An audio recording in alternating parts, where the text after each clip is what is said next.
La partita da 2 volte sicuramente, abbiamo fatto un primo tempo importante, ho giocato bene, veramente bene. Abbiamo avuto tante occasioni, tante situazioni per poter fare gol, non siamo stati bravi a sfruttarle, perché se per 45 minuti attacchi la squadra avversaria e crei situazioni in ripetizione, non metti la palla dentro, compreso un rigore non concesso purtroppo, poi li paghi queste cose. Secondo tempo abbiamo iniziato benino, dopodiché ci siamo un po' abbassati, come è normale che sia, è uscita fuori la squadra avversaria da tanti buoni contenuti tecnici e devo dire che giustamente ci ha messo un po' in difficoltà.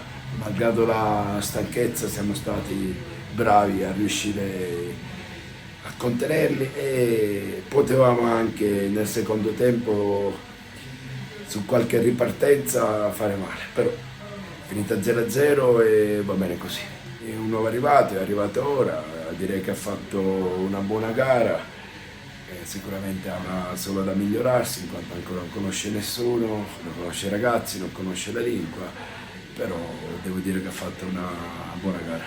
Speriamo intanto di continuare a giocare così come stiamo facendo, perché devo dire che i ragazzi stanno facendo dei grandi sacrifici, affrontare 4 partite di fila in 13 persone, 14 persone, non è facile, devi dare più di quanto dai di solito e i ragazzi lo stanno facendo, lo fanno nell'allenamento ma lo stanno facendo soprattutto in partita, perché in molte zone del campo purtroppo non hai le sostituzioni, quindi devono stringere i denti, purtroppo lo stanno facendo egregiamente, speriamo di recuperare un po' tutti così possiamo fare respirare chi sta dando di più al momento.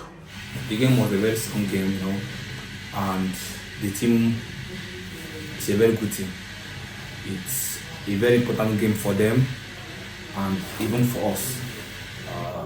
I thank God we drew the game instead of us losing the game. They are very good, I will tell you, from the very start till the end. They played very good, very good, but it's very cold, very, very cold, My country, we played very hard game, and here it's also similar. You have to be very strong.